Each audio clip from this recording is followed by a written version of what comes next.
Hello and welcome back. Has anyone seen the Netflix series called Bridgerton? Well, I know I should say spoiler alert, but if you follow Neville Goddard, you will understand that there's no such thing as a spoiler alert. Meaning, if you live your life from the end, right? Live it from the end. You know how it all ends. Then it doesn't matter what happens in the middle or the beginning, because you know how it ends. Anyway, I said all that to say, if this is going to be a spoiler for you, I apologize. So here's the thing. The Duke of Hastings, handsome young man he may be, he does something that we do. Julia Quinn, the writer, captured this habit that we humans have. Now, here we see the Duke of Hastings and his father previously. His father was a cruel and vicious man, right? Yes, he was. Cast his child aside like he was just not good enough or worthy. Somebody comes along, takes the child in, and changes his perspective. Or did they? They gave the young Duke of Hastings something to aspire to better himself. This is what we do. We seek things to better ourselves. But you see, the Duke of Hastings had one burr in his saddle. His father's dying, and he says to his father, "This line as the Duke of Hastings will die with me. I will never have an heir to carry on this title." So here's what he did. He spent his whole life in a state of vengeance because he didn't want his father to win. He wanted to punish his father. Well, what does that mean for us? Well, that means we live our life because something happened to us in the beginning when we were young. Something happened to us. And we had this thing that we kept holding on to that fueled our existence. We drew from it every day to fire us up to be better than what we are. But the thing that fired us up is not necessarily a good thing. If you look at the Duke of Hastings, his was vengeance and anger. But along now comes this young lady who captivates him. She wants children, and he has vowed to never have any because he's going to punish his father.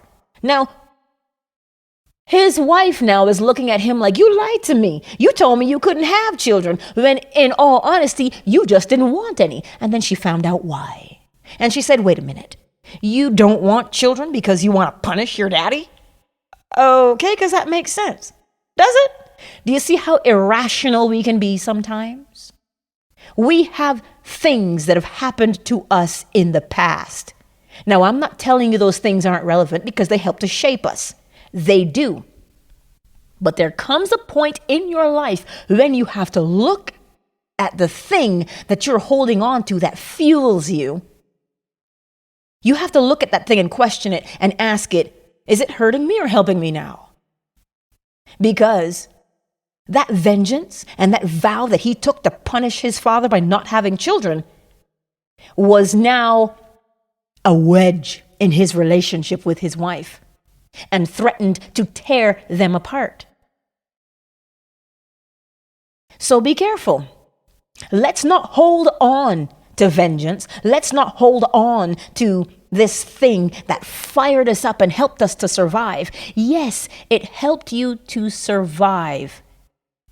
Now, re-examine it. Re-examine it and ask yourself, okay, did I survive? Did it do its job? Well, if it has done its job, pack its bags and send it on its way because it has done its job. Now, what other state do you need to embody to get you from where you are now to where you want to be?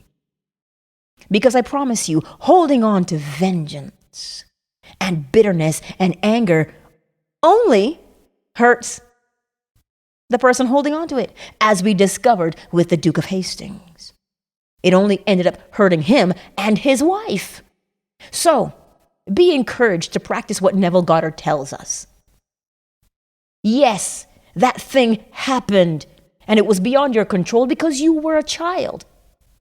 But you know, in the Bible, Paul says, when you were a child, you think as a child, but when you become a man or a woman, you put away childish things. I'm not sitting here to tell you today that what you went through wasn't valid. Yes, it was. But it was also beyond your control as a child. But you are no longer a child.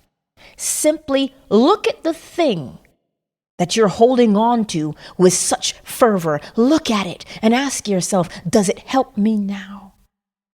And if it is not helping you now without hurting somebody else, choose a different state. Choose a different way of being. And that's what I learned from binge watching Bridgerton. Remember to like, share, and subscribe to this channel. We're all on this journey together, so we may as well get to know each other better. Much love.